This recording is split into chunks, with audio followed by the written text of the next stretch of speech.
Good morning, race fans. Whoa, wait a second. We can't start the video like this. Let me get into more formal attire. Welcome, one and all, to the first ever edition of the Race Day Cafe F1 Awards Show, presented, of course, by yours truly. I really should come up with a name for these. The Cafes? I don't know. The Oscars, but they're named after Oscar Piastri.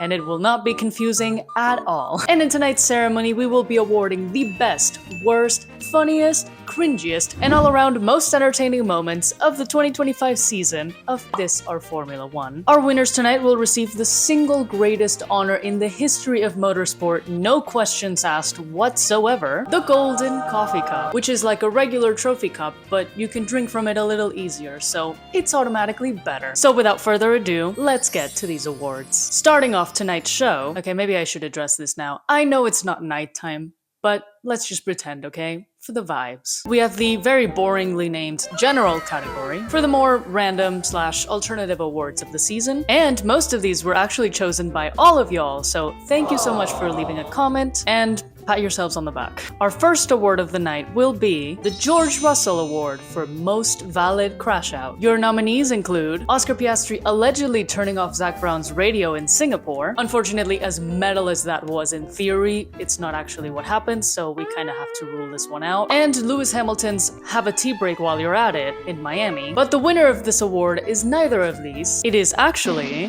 drumroll please, Fernando Alonso in Singapore. If you remember, Alonso was kind of screwed over by Aston Martin when they gave him a really bad 9-second pit stop, so he dropped from P8 to P15, and then he had to recover all on his own to P7. And in the process of that, he gave us classic radios such as, "If you speak to me every lap, I will disconnect the radio," and "Trophy for the hero of race." And also, the FOM forgot to show half of his sick overtakes, so yeah, very valid crash out. Trophy for the hero of race indeed. Next up we have a fun one, the Michael Masi Award for biggest FIA fumble. And as you can imagine, there were many nominees. Not black flagging Max Verstappen in Spain, forgetting that wet tires exist in Spa, not penalizing Lando Norris in Abu Dhabi, solely penalizing Piastri in Austin for a move that was not entirely his fault, fining Carlos Sainz 10,000 euros for literally using the bathroom, and personally I think we can add Appendix B, the driving standards guidelines, and the rigged elections as a treat. But only one fumble can take the cake, and that is the Mexican Grand Prix fiasco. Sweet Jesus, I think that was the second most upsetting safety car I've ever seen. And yes, I know they were required to release a safety car, but it just completely killed the two amazing battles that we were having. No wonder Domenicali thinks there's not enough action in Formula 1. And also, I said Mexico in general because I did not forget how Liam Lawson almost ran over two marshals because the FIA forgot to put a yellow flag out. Deplorable performance, just like every year. Thank you, Mafia. Next up, we have the Lance Stroll Award for Silliest Crash or DNF. And here we have nominees aplenty once again. Piastri bonking Norris in Austin, Antonelli bonking Leclerc in Zandvoort, whatever the hell Piastri did in Azerbaijan, the entire Australian Grand Prix, whatever happened in the Brazil sprint with Hülkenberg, Colapinto, and Piastri all going off because of a tiny puddle of water, and of course, Jack Doohan's DRS experiment in Japan. Honestly, this one was kind of a tough choice, but again, there can only be one winner, and that is Lando Norris's crash in Canada. Maybe I'm biased because I was there in person, humble brag, but that felt like the stupidest way to crash out of a race. Lando Norris basically said, if you no longer go for a gap that no longer exists, you're no longer a racing driver. Wait. Congratulations, Lando. Another award to add to all the ones you got this year. Weirdly enough, Lance Stroll was not involved in any of these. I don't know what that means, but you're welcome, Lance Stroll fans. Moving on, we have the Scuderia Ferrari Award for Worst Strategy Fumble. This one can be for any team, it's just named after Ferrari for obvious reasons. But I think this is easily one of the most uncontested awards of the night. You already know who it is. It is McLaren not pitting during the safety car in Qatar. Literally name a worse strategy this year.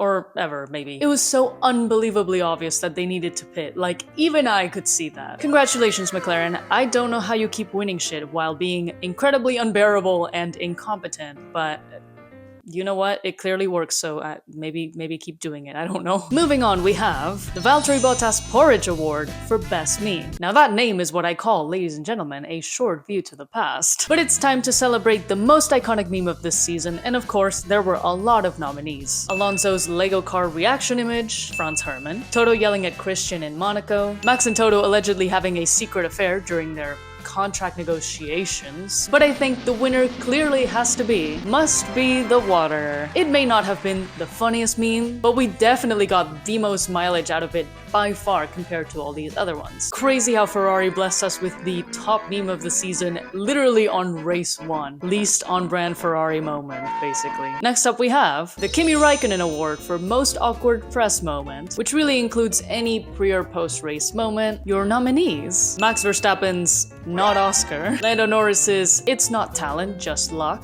and Lewis Hamilton's The Weather is Nice. But my choice for this award is actually maybe a little controversial, I don't know. And it was Mohammed Ben Sulayem ruffling Lando Norris's hair in the cool-down room in Abu Dhabi, and later in the FIA awards show. I just thought that was insanely weird. Like, yes, Lando has floofy hair, but touching it without permission is crazy, especially as the director of the FIA. Like, honestly, that has to be some sort of workplace harassment, but that's neither here nor there, I guess. Along those same lines, we have the Cringiest Moment of the Season award, aka the moment that made us most want to turn off the TV and never watch this goddamn sport ever again. For me, there are some clear nominees. Is this the World Champion Hotline, the Vegas Grand Prix Disney Fountain Show thing, and the entire F1 75 event? And the winner is, by a very tight margin, the Vegas Grand Prix Fountain Show. It might be a little controversial, but I hated every second of that. You know, normally I would low-key judge all those of you who turn off the race immediately after the race ends, but this time,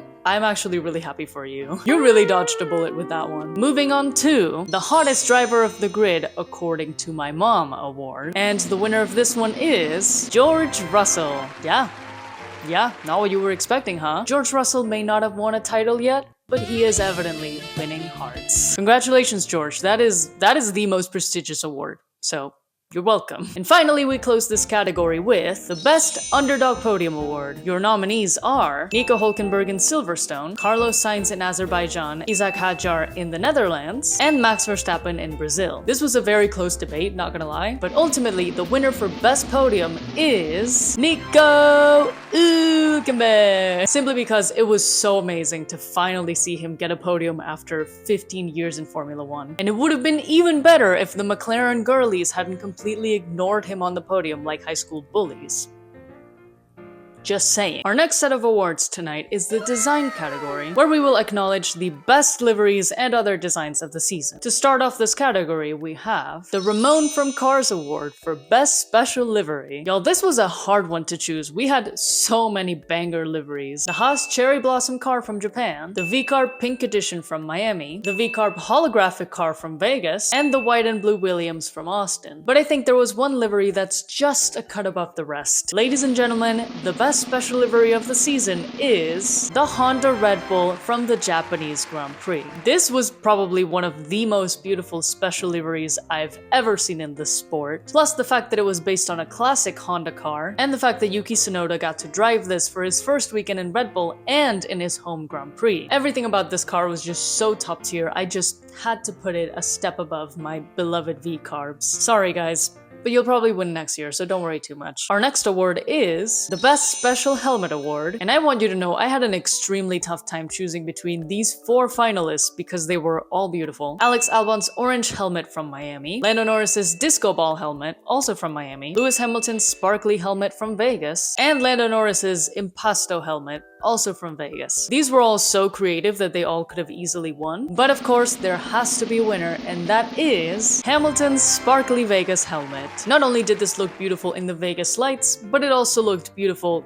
on Sir Lewis. It was just a very on-brand choice for him, and I love it. And this time I do not have a worst helmet award because I don't know, I think they were all nice. So we will close this category with the most interesting trophy award. And to be honest, I think this season we didn't really have like super ugly trophies like we've had in past seasons. Looking at you, Austin 2024. A close contender for this award was the Monza 2025 fish situation, but ultimately the winner is the Silverstone Grand Prix Lego Cup. It's still sending me that this was given out during Nico's podium. Imagine getting your first ever podium in F1 after decades in the sport and all you get is a fucking Lego trophy. Like, no shade to Lego in general, they're great, but I mean, this is just a joke. And with that, we close the design section of the awards. And this is the part of the video where I remind you that if you're not yet subscribed to the channel, please do so if you would like. And that way you can stay caught up with everything that I do here in the off season and beyond. Now that we got that out of the way, let's get back to tonight's award show. And now, last but certainly not least, the last category of the night, the final superlatives of the year, where I've taken some of my usual race review superlatives and extended them to the entire F1 season. So now we'll really see who are the best of the best and who are the worst of the worst. The best drama queen moment of the season easily goes to Lando Norris and Charles Leclerc mogging in the Zandvoort dunes. Name a more successful aura farming moment than this one. They were serving so unnecessarily hard and I love it. My Underdog of the Year award is gonna go to the non-rookie driver that surprised me the most this year. And of course it was... What the hell is a Williams doing on the podium twice? I think we all expected Carlos Sainz to have a huge downgrade in performance after leaving Ferrari, but his skill behind the wheel and his ability to improve any team that he's in actually came through, and he ended up not only winning 2 podiums for himself, but also helping to take Williams to a very comfortable P5 in the constructor standings. It was truly an insane performance from my boy, and I'm very proud of him. And now, one of the most anticipated awards of the year, the Rookie of the Year award. And I'm not going to lie, I really went back and forth on this one because all the rookies were absolutely impressive. But honestly, as much as I thought Hadjar and Bortoleto also really deserved this award, and Kimi Antonelli had a few moments of absolute brilliance, it was Ollie Behrman that absolutely took my breath away. And the reason for this is not only did he completely obliterate Esteban Ocon, who is a very experienced driver, he also very nearly got a podium in Mexico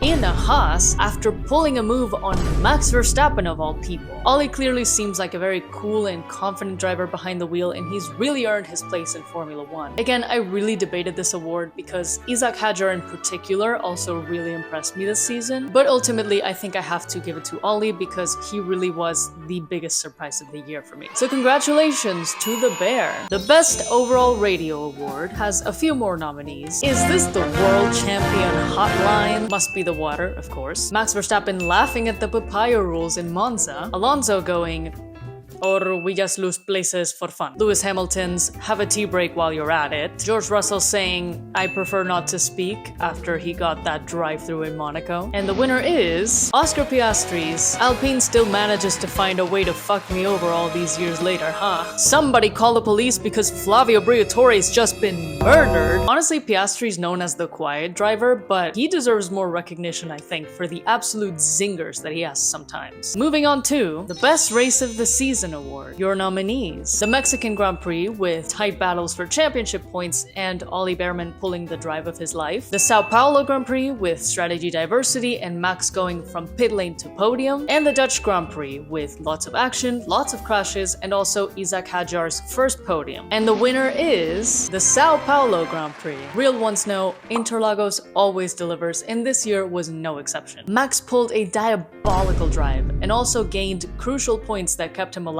in the driver's title. But also, Kimi Antonelli got second place after defending Max Verstappen like a beast, which I think is also worth a rewatch. Congratulations, Interlagos, you're absolutely based. Moving on. The This Meeting Could Have Been an Email award for the worst race of the season. And there are a few nominees for this one, including the Japanese Grand Prix with basically no overtakes, the Belgian Grand Prix because the FIA didn't let anything happen, the Monaco Grand Prix, self-explanatory, and the Italian Grand Prix with zero action plus those horrible papaya rules. And the winner is going to be the Japanese Grand Prix. It was really close between that and Monaco, but I feel like Monaco is like the easy cop-out, so I'm not gonna do that. This race was basically unwatchable. Literally the only thing that happened was that Lando went into the grass in the pit lane for a little bit. Disgusting.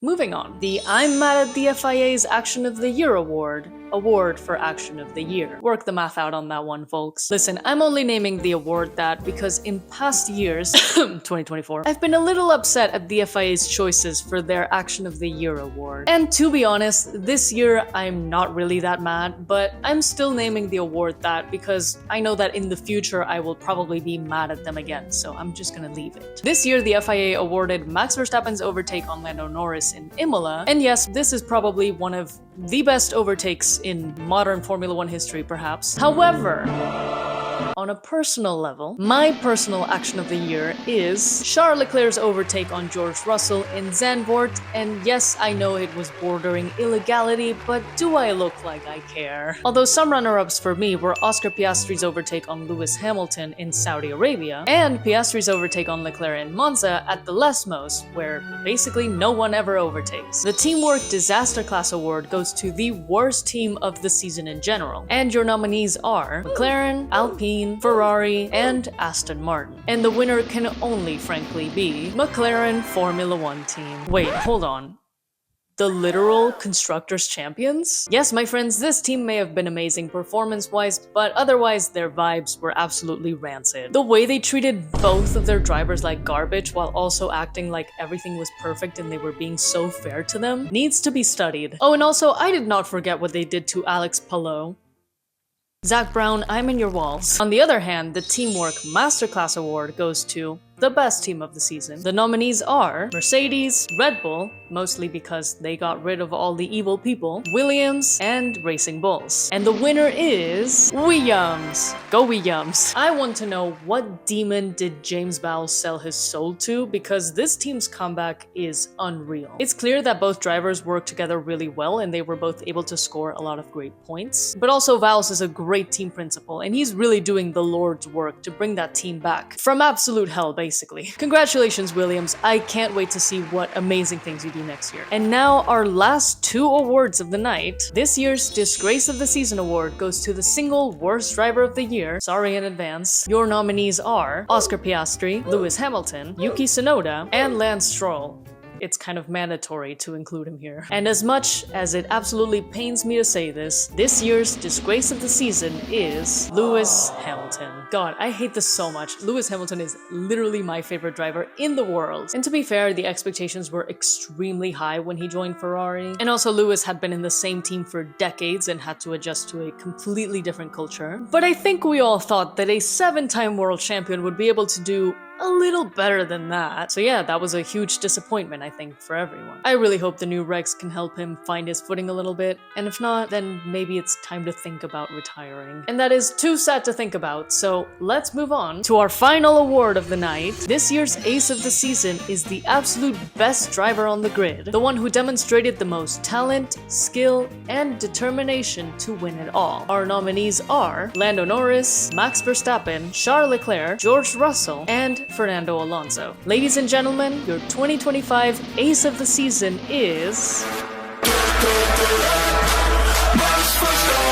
I fucking can't stand this guy. He's too good! Yes, he didn't win the driver's title, which broke his 4-year streak, but he lost it by a measly 2 points, and did so after closing a gap of 104 points. If anyone still needed proof that he is currently the best driver on the grid, this is it. So congratulations to Max and to all our awardees. That concludes the 2025 edition of the Cafes, or whatever we're calling them. Thank you so much to everyone for attending. Please remember to leave a like on your way out of the theater if you enjoyed the show. And please tell me in the comments below what would your picks be for these awards. Stay fueled and remember to write your New Year's resolutions.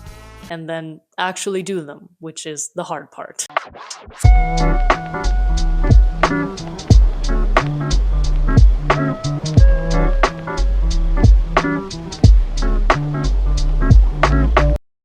Maria Carey.